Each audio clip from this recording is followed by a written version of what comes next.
Hi, this is Mayor Andre Quintero. Today we are celebrating Veterans Day. It is a day we stand and support our fellow Americans who have so proudly served our country in the armed forces. America has survived many battles, fought bravely by our men and women in uniform. It is these men and women, both past and present, we should remember and thank by honoring them on this day. In 1780, the American patriot Thomas Paine wrote these words, "These are the times that try men's souls. The summer soldier and the sunshine patriot will, in this crisis, shrink from the service of their country, but he that stands it now deserves the love and thanks of man and woman."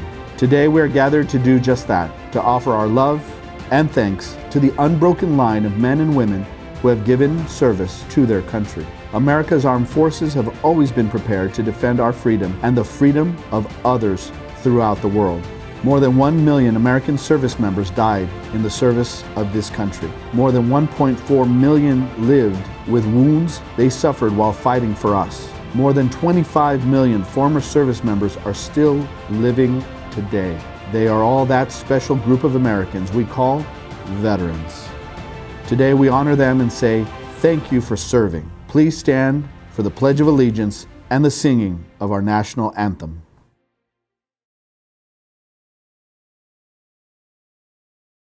I pledge allegiance to the flag of the United States of America and to the republic for which it stands, one nation, under God, indivisible, with liberty and justice for all.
Hello, I'm Senator Susan Rubio.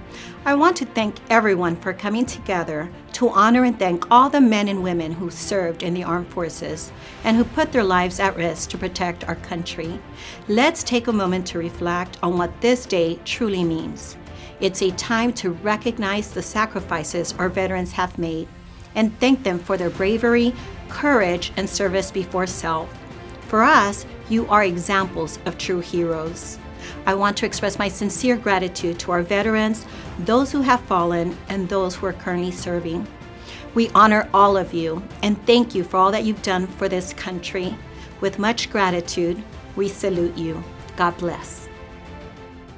Good morning, City of Alani. I'm deeply honored to share this Veterans Day with you as we remember the service and sacrifice of our nation's bravest men and women. As your Assemblywoman and the sister of a service member, I thank the City of Alani for inviting me to celebrate our veterans with you today. One of the best ways to honor the men and women who have fallen is to support those who return home. With many of our veterans returning home looking for work, we have an obligation to make sure our service members have the necessary tools to navigate this difficult labor force and give them a hand up so that they can be successful. If you know a veteran that has served our country and has been in a military branch, I encourage you to take the time out of your busy schedule to thank them today. They are our heroes. On Veterans Day and every day, let's honor America's greatest heroes but also let's cherish those who have served and are still with us today. We owe immense gratitude and appreciation to them and their families, because without them, we would not be here today. The sacrifices of so many men and women have made it possible for us to speak up without fear of persecution. Thank you for giving us that freedom. Greetings, I'm Congresswoman Grace Napolitano.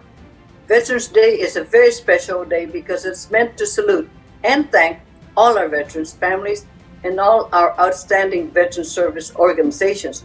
We must renew our commitment to our 2 million troops and reservists, 23 million U.S. veterans, and to never forget to teach our young people the value of their service. We remember those we lost and support those serving, as well as honor those who have returned home with our special recognition to Gold Star families with a very heartfelt appreciation for the sacrifice of their loved ones. We must continue to honor those who returned home and support their transition to civilian life. Lest we forget, their families also have sacrificed while their loved ones served, and those that made the ultimate sacrifice when their loved ones perished. These families need our support when their loved ones are in harm's way. How can we help your families? Some vets return with mental, invisible, and physical wounds, including post-traumatic stress, PTS, and traumatic brain injury, TBI.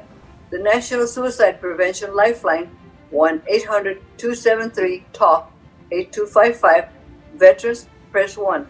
1-800-273-TALK, 8255, Veterans, press 1. We will continue to focus on high suicide rate among vets until we have no suicides.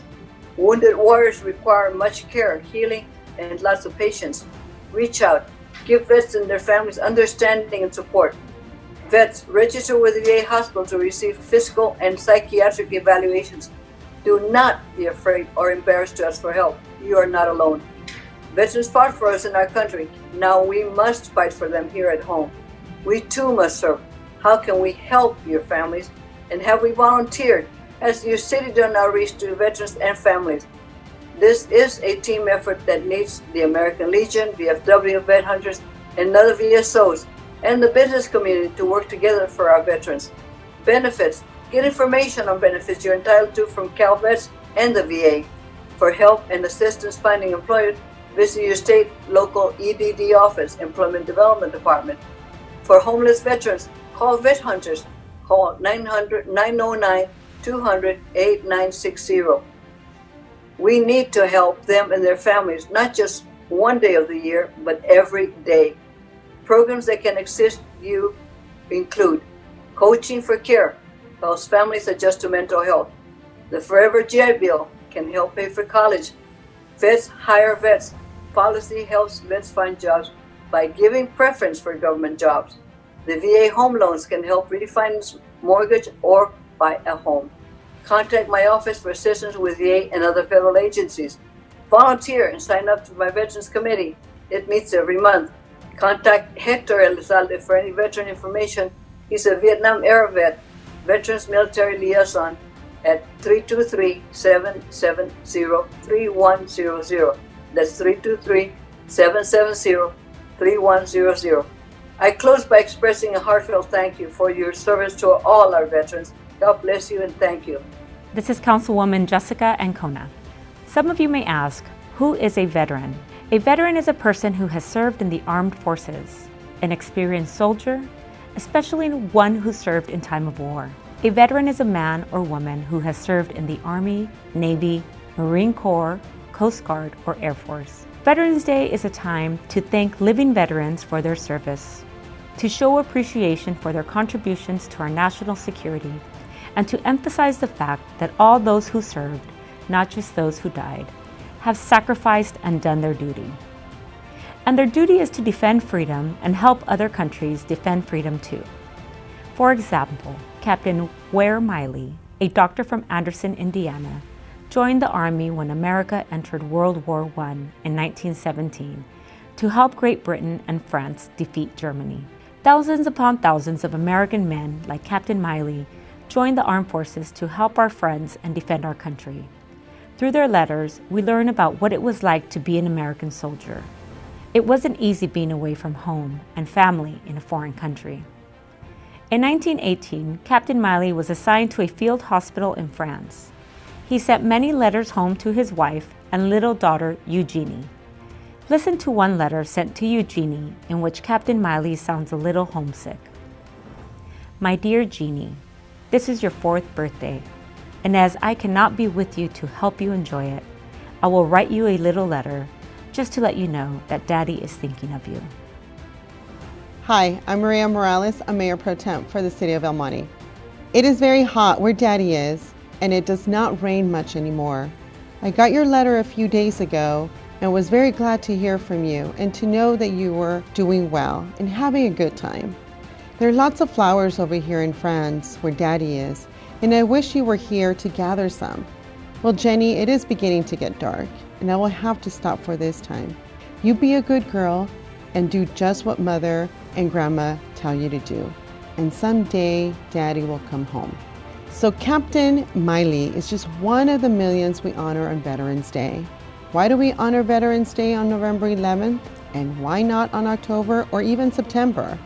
Well, in 1918, on the 11th hour of the 11th day in the 11th month, the world rejoiced and celebrated. After 4 years of bitter war, an armistice was signed, and the World War I, the war to end all wars, was officially over. How did it feel to actually be at war when this armistice was signed? Well, Private Ralph Cooey from Martin's Ferry, Ohio, joined the 20th Ambulance Corps. He was thrilled to be able to serve his country, but he was also very happy to come home. Listen to this letter that he wrote to his mother from France on November 12, 1918. Well, my dear mother, I guess the war must be over. We have not heard guns or cannons for some few days, and the armistice has been signed on the 11th day, 11th month, and on the 11th hour. And so I guess that means peace.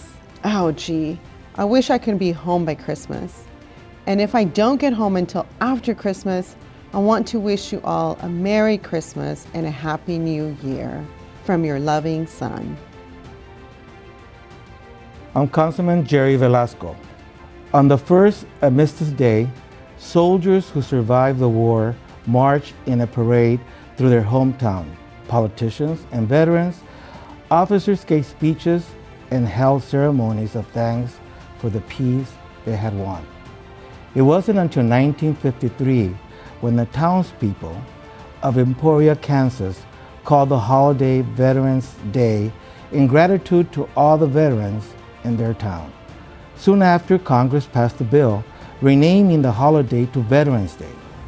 In 1971, President Nixon declared it federal holiday to be celebrated on the second Monday of November. You may be wondering if the U.S. is the only country that honors veterans with a special day. There are a number of countries that honor their veterans each year on November 11th. Canada and Australia observe Remembrance Day on November 11th, and Great Britain observes Remembrance Day on Sunday nearest to November 11th. Americans still give thanks for peace on Veterans Day.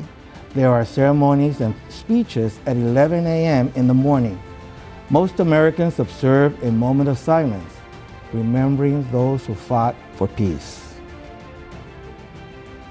This is Councilwoman Victoria Martinez Muela, and our tribute continues each November 11th in Washington, D.C. at Arlington National Cemetery. At 11 o'clock, a color guard made up of each of the military branches renders honors to America's war dead during a traditional ceremony at the tomb of the unknown soldier. The President places a wreath at the tomb and a bugler sounds taps. While Veterans Day is typically a tribute to America's living veterans, it's always appropriate to include a moment of respect for those who gave their lives for their country. Please stand and join us in a moment of silence and taps. As we stand, let us remember those who are protecting us today, both home and abroad. God bless our troops, God bless El Monte, and God bless our United States of America.